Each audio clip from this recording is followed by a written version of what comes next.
Hi, everyone. I am doing something which will make some of you extremely happy today. I am returning to Rush. So for all of you enthusiastic Rush fans, enjoy. Well, as you know, I have listened to 2 Rush pieces in the past. It's been quite a while. I guess the first one I heard was La Villa Strangiato, and then not long after I listened to YYZ. I don't even know what I'm listening to today yet.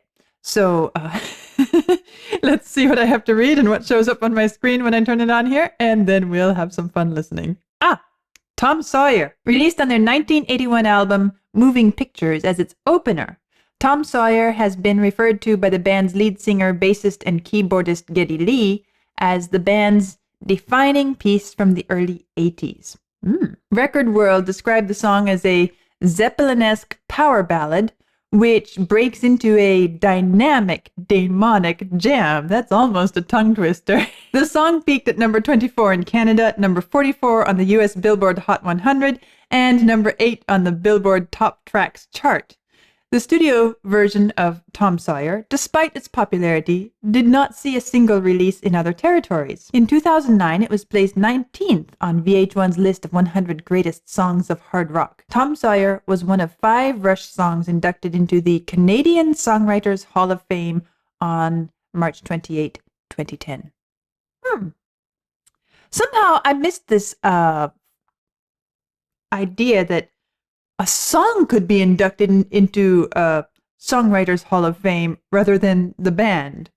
That's interesting. It seems the Canadians do some interesting things sometimes. Well, let's see how it sounds.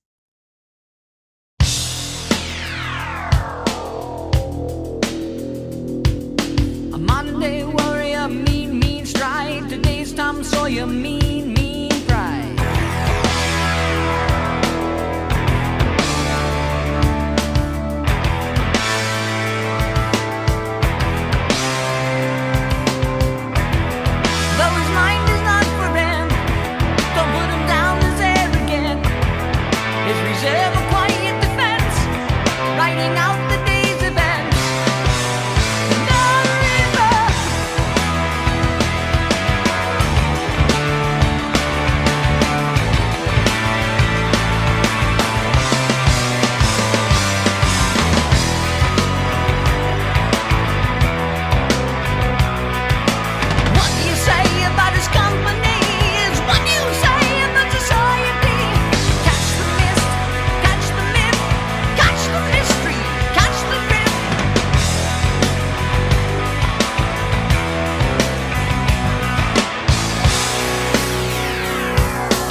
High on you, and the space he invades, he gets by on you.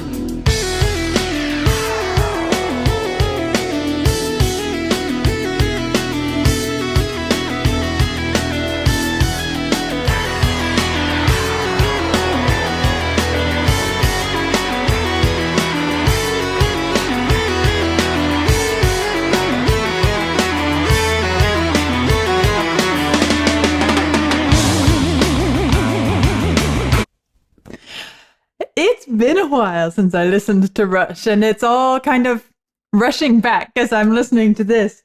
I remember my first exposures. I wasn't terribly enthusiastic about Geddy Lee's voice. I remember that. And now it's so interesting as I'm listening, at least in this song. I'm enjoying what he's doing, how he's handling the lyrics, and even the tone of his voice. It seems to fit the whole ensemble really well. I especially enjoy how he changes his tonal color in his voice from time to time to give a sort of different feel, a different atmosphere. And let's see if we can back up and notice a couple of it.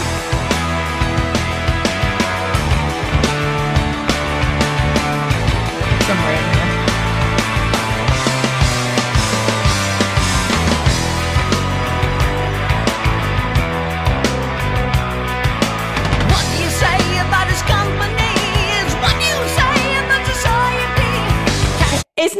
isn't it really vibrant, and there's a sort of excitement and urgency to his voice, and it's an interesting voice. It has a kind of a distinctive flavor to it, almost a little bit. Could I say hyper?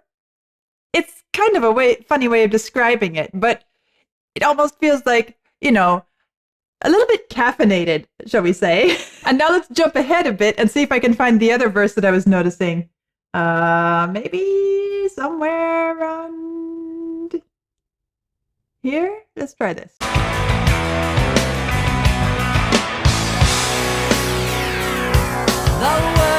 Here. It's almost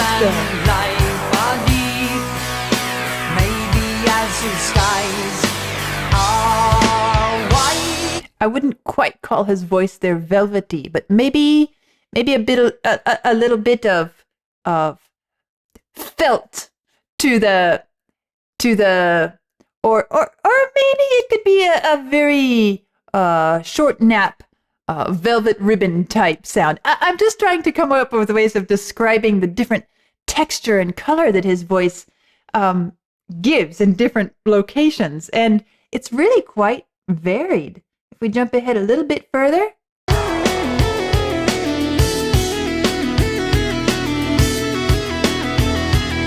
So this is the guitar here.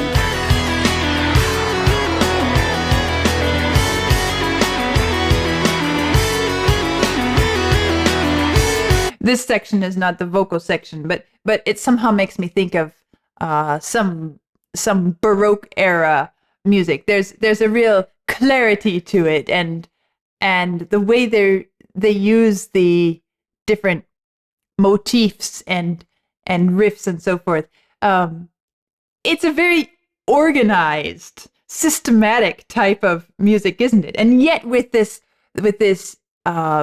emotional and colorful presentation, which we get especially in the voice.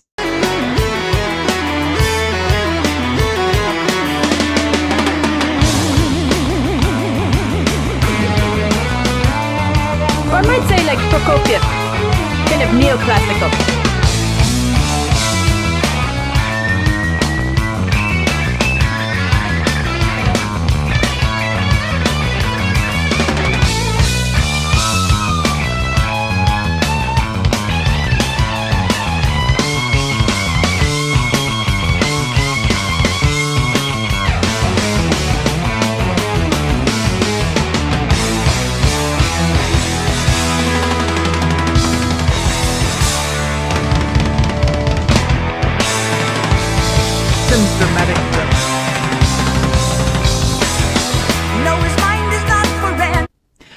So the thing I enjoyed, especially here in this guitar solo, is how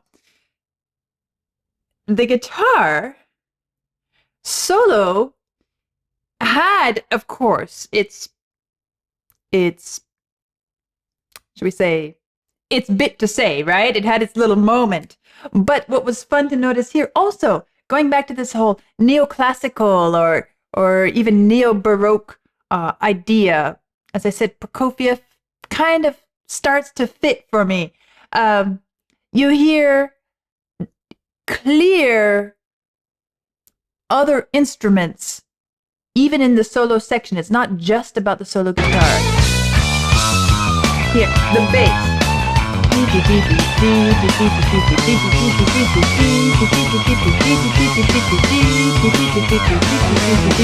Now it's here.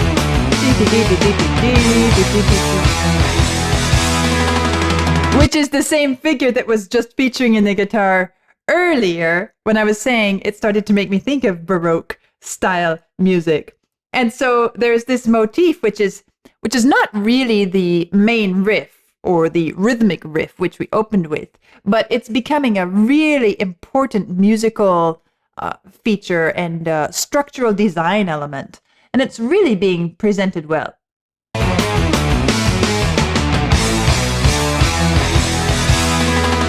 And this drum fill.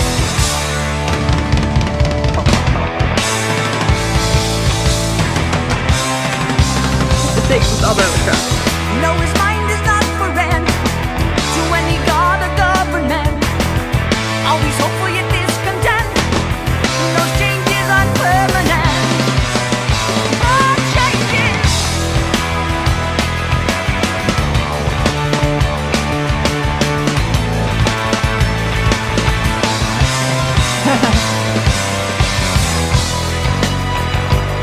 Some strings in them. And what you say about his company is what you say about society. Catch the witness, catch the wit, catch the spirit, catch the spit.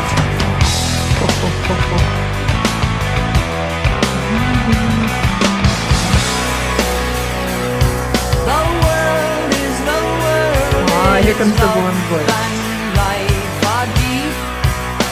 Maybe as his eyes are wide.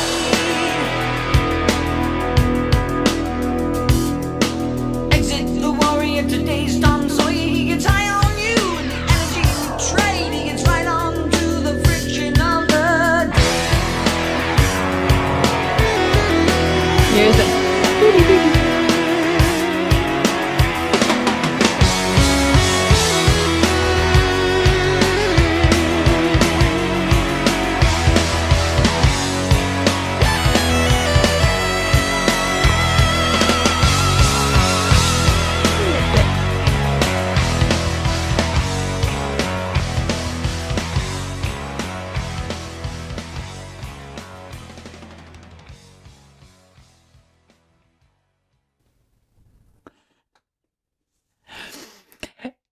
And all of that, it comes out in a sort of angular manner, doesn't it? These motifs, the rhythmic riff. I think the rhythmic element actually has a lot to do in how we feel this piece and its sort of angularity. And that's another thing that's sending me really towards something like Prokofiev, you know, the idea that it's clean, it's precise, it's incredibly finely crafted, and there's still a sort of edginess and angularity.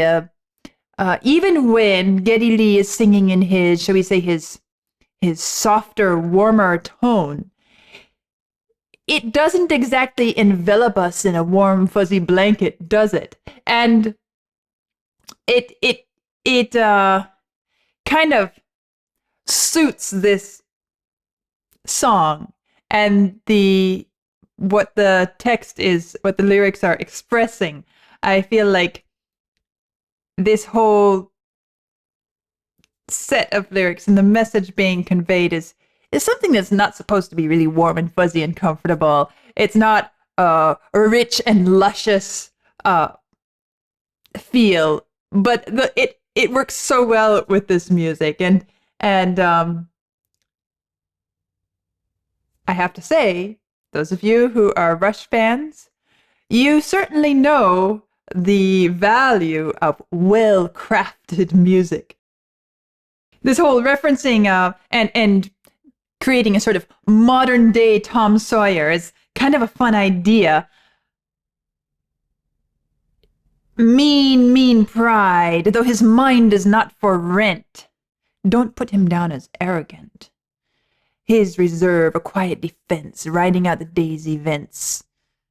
And then the river, kind of like taking us back to the original Tom Sawyer story, throwing in the river, but then connecting it to the day's events, as if the day's events are the modern river. It's an interesting idea. There were a couple lines that really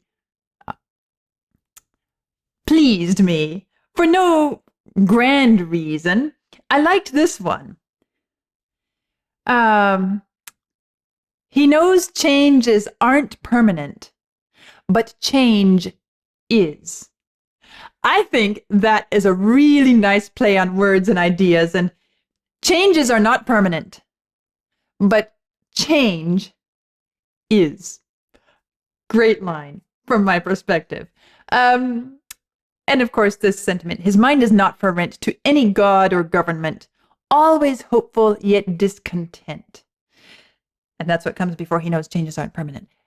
I feel like that kind of is the distillation or the encapsulation of everything that we hear in the music. This idea that there is hopefulness, there is this musical security, and yet what I called angularity, not particularly a warm, comforting blanket feel, is the discontent that is being referenced here in the lyrics. And the music does such a good job of giving us that feeling of, we're not perfectly contented. We are not perfectly comfortable. We are hopeful, and yet we feel this discontent within the music itself.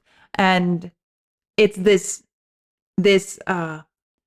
balance, this sort of uneasy balance between the truly classic and classical formality of the music with the modern edginess of both the instrumentation, the prominence of the drums, and the way that there is just the right balance of syncopation, and then of course the little melodic motifs that feature throughout. They also have a sort of modern edginess to them, and it keeps all of that, well, a modern Tom Sawyer, this hopeful yet discontent. And then of course you still have some clever things with the lyrics. What you say about his company is what you say about society. Catch the witness, catch the wit, catch the spirit, catch the spit. And all of this just comes oozing out of the music. Except that oozing isn't quite the right word to use for a piece like this that is so angular. So it's a fun piece to explore from that perspective of how does the music convey and enhance the message of the lyrics. And I feel like it does a really great job. What a fun return to Rush. And what did I say? All my memories of Rush came rushing back to me. And I enjoyed this Tom Sawyer. And it's really a well-crafted piece of music, substantive and well-crafted. So a lot of fun. I'm sure I'll be exploring more Rush down the road, and I'll see you soon.